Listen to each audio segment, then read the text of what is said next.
ಅದು ಕೊಡಿ ಸರ್. ದಯವಿಟ್ಟು ಇದನ್ನ ಕ್ಲೋಸ್ ಅಪ್ ಅಲ್ಲಿ ತಗೊಳ್ಳಿ. ಇಲ್ಲಿ ಆ ಸ್ಟೇಡಿಯಂನಲ್ಲಿ ತಿರುಗಿಸೋಣ, ಬ್ರೈಟ್ನೆಸ್ ಸ್ವಲ್ಪ ಜಾಸ್ತಿ ಮಾಡಬಹುದಾ? ಸ್ಟೇಡಿಯಂಗೆ ಹೋಗಿದ್ನ ಪಾಪ ಅಮಾಯಕರು ಬಲಿಯಾಗಿದ್ದಾರಲ್ಲಿ, ಅಮಾಯಕರು ಬಲಿಯಾಗಿದ್ದಾರೆ.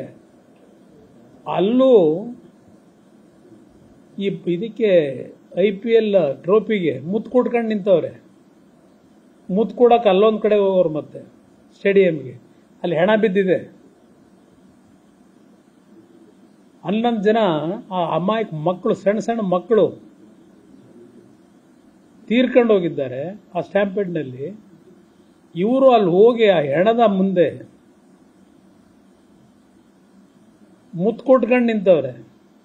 ಪಾಪ ಕ್ರಿಕೆಟ್ ಪ್ಲೇಯರ್ಗಳು ಬಹುಶಃ ಸಾರ್ವಜನಿಕವಾಗಿ ಅವ್ರ ಗೆದ್ದಂಥ ಟ್ರೋಫಿ ಮುತ್ತು ಕೊಡೋಕ್ಕಾಯ್ತೋ ಇಲ್ಲೋ ಗೊತ್ತಿಲ್ಲ. ಏನು ಆಸ್ ಇಟ್ ಈಸ್ ಇವರೇ RCB ಗೆಲ್ಲಿಸ್ಕೊಂಡು ಇವರೇ ಆಟ ಆಡಿ ಕಪ್ಪೆತ್ಕೊಂಡ್ಬಂದಂಗೆ 3ನೇ ಬಾರಿ ಅಲ್ಲಿ ಹೆಣಗಳು ಬಿದ್ದಿದ್ದಾವೆ. ನಾನು ಹೆಣ ಅನ್ನೋ ಪದ ಉಪಯೋಗ ಮಾಡಲ್ಲ, ಕ್ರಿಕೆಟ್ ಅಭಿಮಾನಿಗಳ ಸಾವು ಆ ಪದ ಬಳಕೆ ಮಾಡಲ್ಲ ನಾನು. ಇವರು ಆ ಒಂದು ಸಾವಿನ ನಡುವೆ ಮುತ್ತು ಕೊಟ್ಕೊಂಡು ಅಲ್ಲೂ ನಿಂತವ್ರೆ. ಇದು ಕಟ್ಟಾಯ್ತಾ?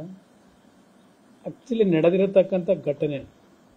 ಈಗ ಅದೆಂಥದ್ದು ನಮ್ಮ ಮುಖ್ಯಮಂತ್ರಿಗಳು ಮ್ಯಾಜಿಸ್ಟ್ರೇಟಿವ್ ಎನ್ಕ್ವೈರಿ ಮಾಡ್ತೀವಿ ಅಂತ ಏನು ಹೇಳ್ಕೊಂಡವ್ರೆ. ನನ್ನ ಅಭಿಪ್ರಾಯದಲ್ಲಿ ಮ್ಯಾಜಿಸ್ಟ್ರೇಟ್ ಎನ್ಕ್ವೈರಿ ಯಾಕಪ್ಪ ಮಾಡ್ತೀರಿ? ನಿಮ್ಮಲ್ಲೊಂದು ಸ್ಟ್ಯಾಂಡ್ ಬೈ ಒಬ್ಬರು ಇಟ್ಕೊಂಡಿದ್ದೀರಲ್ಲ, ಇದು ಎಂಥದ್ದು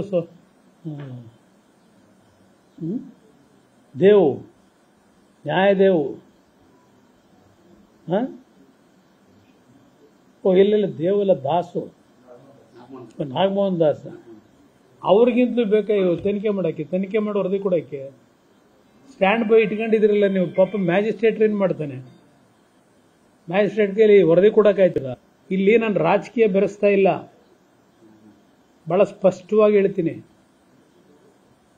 ನಾನು ರಾಜಕೀಯಕ್ಕೋಸ್ಕರವಾಗಿ ಈ ಪದ ಬಳಕೆ ಮಾಡಿಲ್ಲ. ಇವತ್ತು ಅವ್ರು ನಡ್ಕೊಂಡಂತ ಆ ಬಾಲಿಶವಾದಂಥ ಒಬ್ಬ ಡೆಪ್ಟಿ CM ನಡ್ಕೊಳ್ತಕ್ಕಂಥ ರೀತಿನ. ನ್ಯೂಸ್ ಫಸ್ಟ್ ನಿರ್ಭೀತಿಯಿಂದ ನಿಮ್ಮ ಪರವಾಗಿ.